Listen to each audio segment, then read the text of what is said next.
What's good, YouTube? It's Nas. Thank y'all for 300 subscribers, and we're gonna keep going. Road to 400 subscribers, of course. And in today's video, we're going to be talking about Dwyane Wade. And I've just had this thought. I saw some shit around on Twitter, TikTok, whatever.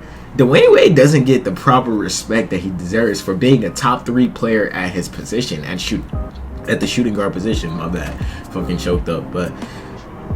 You could debate him and Harden, I guess, but most people, I would say, is Dwyane Wade. I had to have that thought. I'm pretty sure I had a video on this channel talking about Dwyane Wade versus James Harden, but D Wade was one of the most explosive guards to ever play, and before his knee injuries, he looked like he was on the upward trajectory. He said something along the lines of, he was thinking at the moment before the knee injuries, he was thinking, MJ, I'm coming. Kobe, I'm coming. And that's what the trajectory I feel like young D Wade was on. Because young D Wade was nice, bro. Like, you could go look back at the highlights. Like, D Wade's one of my favorite highlights to go back and watch. Because obviously, I was young at the time. I didn't really get to experience young D Wade. But if you was alive at the time, you got to see a young Flash. Him speeding up the court in 3 seconds, him crossing niggas and dunking on niggas, him sending step back mid ranges, him blocking shots, one of the best guard defenders of all time. Like, it's just a lot of shit that I feel like D Wade doesn't get the credit for, I guess. Like, I mean, you could talk about his personal life, whatever, but young D Wade was one of the best players of all time, and I get it. Like, I'm pretty sure on the Bleacher Report list thing, he was like 23rd, 24th, or 25th, one of those spots. But I would say D Wade is probably in those 10s, 20s. I would say it's not debatable at all. But I don't know. I just want to go along the signs of his stats because I saw Jeff T say it was stupid, or I can't even remember what he said, disrespectful. I saw a headline before I started recording this video. Obviously, I try to do some research about it, but D Wade at that time wasn't, bro. Let's just go through it. Fuck it. In the 04-05 season, D Wade averaged 24 points, 5.5 rebounds, and 7 assists. Like, again, right after his rookie season, he was on one. Like, that's what D Wade was. In the 05-06 season, obviously we know this was his ring season, where he averaged 27 points, 5.5 rebounds, and 6.5 assists. And in that season, he averaged 35 in the finals. Like, I can't get away from that. He averaged 35 in the finals, and we're just going to act like it's just MJ and Kobe. Like, when we're comparing shooting guards, obviously, we're going to put MJ and Kobe at 1 and 2. But we can't forget about number 3, and that's Dwyane Wade. And D Wade was, like, I don't know how many times I have to say he was like that, bro. I shouldn't even have to say that. Averaging 35 points in the finals in your 3rd season is crazy, bro. Yes, he had Shaquille O'Neal, and yes, many people can say, like, if you're an all-star shooting guard at the time, you're going to win with Shaq regardless. And I feel like it was no question who was the best player on that team. It was D Wade, a young D Wade, and even Shaq said it. But I don't know, bro. In the next season, in the 06-07 season, D Wade averaged 27.5 points per game, 4.5 rebounds, and 7.5 assists. Again, the Miami Heat throughout these years, I'm going to keep it a buck, they were bad after Shaq left and Shaq was not the same player.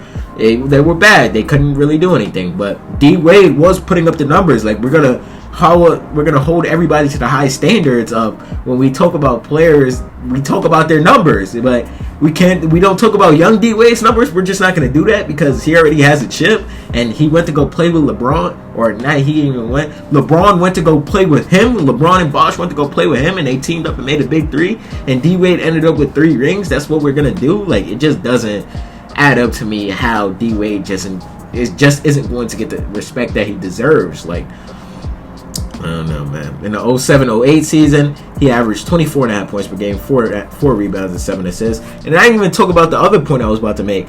Like, at this point of D Wade's career, young D Wade, it was comparable. Who was better, Kobe or D Wade? Yes, niggas would look at you crazy if you would have said D Wade was better, and it would have been a rage bait topic. But you can't act like D Wade's numbers and D Wade already having a finals MVP and a championship, it's not gonna put them two in the 1A, 1B conversation, because we know in the Olympics one of those years, D Wade was coming off the bench and he looked like the best player out there some of the games, or most of the games. Like, it's just a lot of shit that D Wade, I don't know, bro.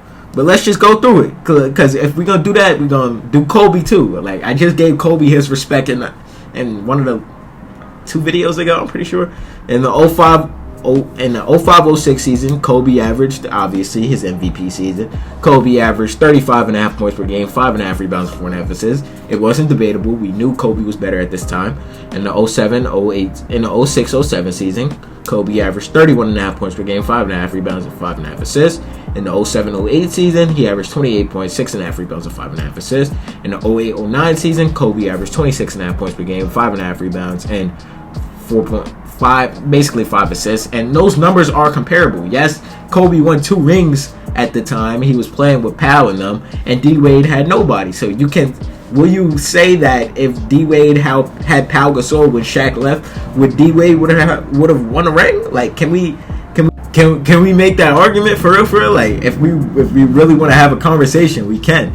But in the 07-08 season, I'm not sure if I did this already, he averaged 24.5 points per game, 4 rebounds, and 7 assists. And these D-Wades to come, these next 2 seasons, or this next season, is probably my favorite D-Wade season. I feel like this is D-Wade's best personal season. I feel like we're not going to go through the ring seasons, obviously, but scoring-wise and being a contribution to his team, like dragging the Miami Heat, because I ain't gonna lie, the only name I can remember from those rosters was Michael Beasley. I'm gonna keep it a buck. I like, maybe it's just me being a young nigga, but I can't remember anybody on those teams before.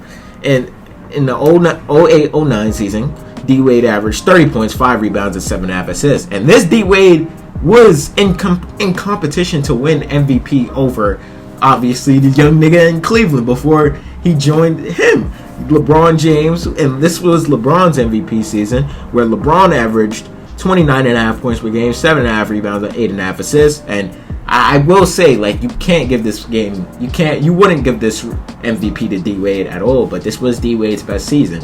But the reason why I say you can't give D-Wade this MVP is not because of his performance, it's because the Cavs won 23 more games than the Miami Heat that season. LeBron's team was better, and LeBron was dragging the Cavs team. Like I just said, I can't name anybody on the Miami Heat roster except for Michael B. It's even worse for Miami, for LeBron. Like, I did a whole video talking about how LeBron dragged, or who was on LeBron's team when he dragged them to the finals. Like, you think I'm about to act like I know who was on the 08-09 Miami, not the Miami Heat, Cleveland Cavaliers? No, I'm just not going to do that. In the 09-010 season, in the 09-2010 season, his last season playing by himself, basically, he averaged 26.5 points per game, 5 rebounds, and 6.5 assists. Again, and obviously, in the 07-08 season was actually the season where he got injured, too. I don't think we remember that. Like, he got injured, and then he came back even better. Like, yeah, that's not crazy to y'all. Like, I don't know. If that's not crazy, I don't know. In the 2010-2011 season, before we'll just get to that. He averaged 25.5 points per game, 5.5 rebounds, and 5 assists. And this was the season where him and LeBron was playing 1A, 1B. D-Wade, obviously, the next season, he decided to make the sacrifice, let LeBron be the best player on the team, undoubtedly, and have him be the sidekick. Like, that's what was. In the 2010-2011 season, they weren't playing Batman and Robin. It was basically Batman and Superman. That's what was going on. D-Wade was still a top 3 player on the planet at that time. But D-Wade decided to make the sacrifice play and let LeBron obviously carry the Miami Heat. And we all know what happened. 2 rings, and that's just it. But D-Wade's accolades, like, we should know his accolades. He has 3 championships. He has a Finals MVP, 13-time All-Star, All-Star Game MVP, 3-time All-NBA second-team selection, 2-time All-NBA first-team selection, All-Rookie first-team 75th anniversary team. I just make this video to just talk about how, just give D-Wade his flowers, basically, because I don't see a lot of people doing that, or a lot of people saying that, which is kind of crazy to me. I don't know how many times I said kind of crazy. But maybe this was a kind of passionate video because I love D-Wade's game, bro. I love to see his highlights, bro. I love to see the way he plays, bro. But let me know, like, do y'all think D-Wade gets the proper recognition that he deserves, or do y'all think it's just appropriate where they talk about him now? But I don't know. Let me know thank y'all for watching this video if you watched it, and subscribe. Road to 400. Thank y'all again. What's good, y'all? If y'all made it to the end of the video, I hope you guys enjoyed this video, and the channel icon's right here on the right, and there's a video on the left. Click one of them holes if you didn't watch it already, and subscribe. Help the channel grow, and I appreciate you.